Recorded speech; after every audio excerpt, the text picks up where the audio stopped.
Chapter 15, School, Part 1, pages 121 through 126. I can't believe it. Pop's walking me to school. I don't say anything. He doesn't either, just stares straight ahead. Crowds make him nervous. That's all New York is. Him and Ma should move. The walk sign brightens. Across from us, a rush of people walk, dodging, trying not to hit each other in the middle of the street. Pop clutches my hand like I'm two, but I'm the one pulling, weaving him through the intersection. Pop's going to embarrass me. I know it.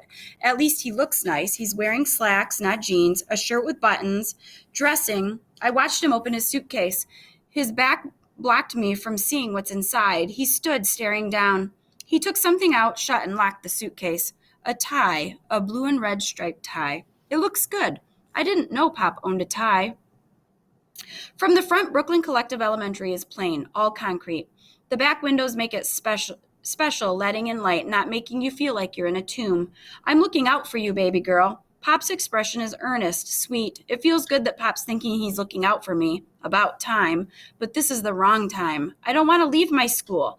Pop grunts. He never listens to me. He climbs the school steps, pushing through the heavy doors. Color is everywhere. Sky blue and yellow walls, bulletin boards with white trim and gold letters, all shades of kids. The older ones, curious about Pop, wave. Hey, Deja. We go through here, another door.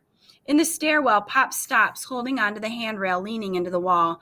Kids swarm around him. Sweat pops on his face. Pop, come on. He coughs a bit. His eyes are super dark, like rays when he gets scared. How far? Second floor. Pop nods and takes a step, then another and another. But it's like each step is swamp mud sucking him down, and he's got to lift extra hard to get to the next step. Homeroom is bustling. I'm going to miss it. Sabine waves. I'm going to miss her.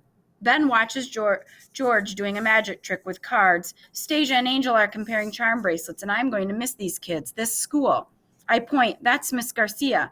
Pop's not paying attention. He's moving toward the windows. I don't think he sees the kids, the desks, or Miss Garcia. He only sees the view across the river. Gently, his palm touches glass. He leans his forehead against the window. Miss Garcia clicks towards him. Sit, Deja. Sit, class. We'll begin shortly. Everyone except me goes to his or her desk and chair. Whisper, whisper, chatter, chatter, chatter. My fists ball, but my classmates are right. Pop is a spectacle. Miss Garcia speaks to Pop. No one can hear what she says. I can't even tell if Pop is answering back. He doesn't move, doesn't even look at her. Miss Garcia hooks her arm around Pop's. She's leading him out of the room. Michael, she calls, will you show Mr. Barnes the principal's office? He wants to speak with Principal Thompson. I can do it. Deja, you stay here. This week, Michael is homeroom helper. He'll take good care of your father. Sure will, says Michael, promising Mr. Barnes. Pop looks at him, but I don't think he sees him. Michael, just like Miss Garcia, hooks his arm around Pop's. Michael's thoughtful.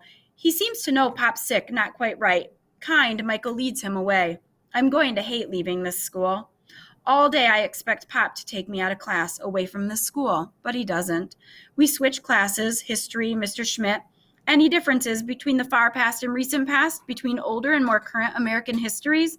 No one is saying anything. I raise my hand. Lots of differences, but it's not the differences that matter. It's what unites us, holds together our society. That's the question we answered. Good. He stroked his beard. Some histories repeat. Some events are unique. There is regional, statewide, and national history. We share all of it in common as Americans. Mr. Schmidt looks like Yoda, short, squat, and wrinkled. What little hair he has is gray. Like Yoda, he sometimes says weird stuff. When asked a question, class, it's important to consider how it's framed. Sometimes a question is a door to another question, another way of seeing and understanding. Ben raises his hand but doesn't wait for Mr. Schmidt to point. Deja figured it out, told us to turn the question inside out. Did she now? Sabine jumps up. Ben typed an answer. Read it, Ben. Sabine and me push Ben toward the front of the room. Ben reads, American principles, freedom, democracy, and justice for all withstand the test of time.